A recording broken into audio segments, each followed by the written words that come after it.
بسم الله الرحمن الرحيم.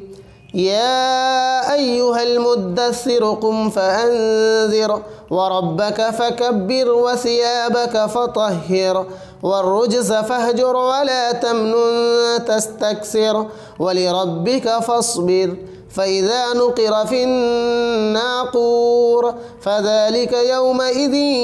يوم عسير على الكافرين غير يسير.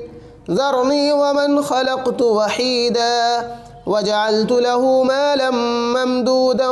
وبنين شهودا ومهدت له تمهيدا ثم يطمع أن أزيد كلا إنه كان لآياتنا عنيدا سأرهقه صعودا إنه فكر وقدر فقتل كيف قدر ثم قتل كيف قدر ثم نظر ثم عبس وبصر ثم أدبر واستكبر فقال إن هذا إلا سحر يؤثر إن هذا إلا قول البشر سأصليه سقر وما أدراك ما سقر لا تبقي ولا تذر لواحة للبشر عليها 19 وما جعلنا أصحاب النار إلا ملائكة وما جعلنا عدتهم إلا فتنة للذين كفروا ليستيقن الذين أوتوا الكتاب ويزداد الذين آمنوا إيمانا ولا يرتاب الذين أوتوا الكتاب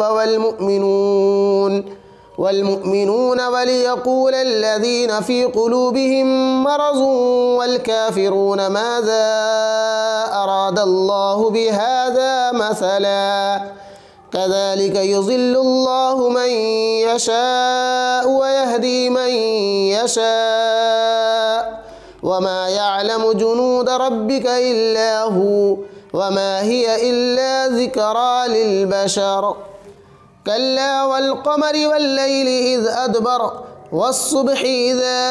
أسفر إنها لإحدى الكبر نذيرا للبشر لمن شاء منكم أن يتقدم أو يتأخر كل نفس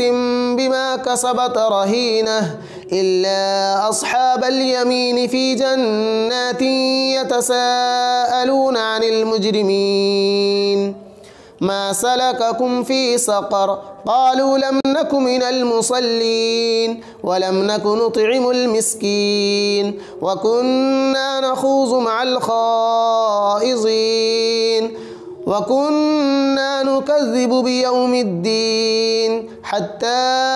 أتانا اليقين فما تنفعهم شفاعة الشافعين فما لهم عن التذكرة معرضين كأنهم حمر مستنفرة فرت من قسورة بل يريد كل امرئ منهم أن يؤتى صحفا منشرة كلا بل لا يخافون الآخرة كلا إنه تذكرة فمن شاء ذكره وما يذكرون إلا أن يشاء الله هو أهل التقوى وأهل المغفرة.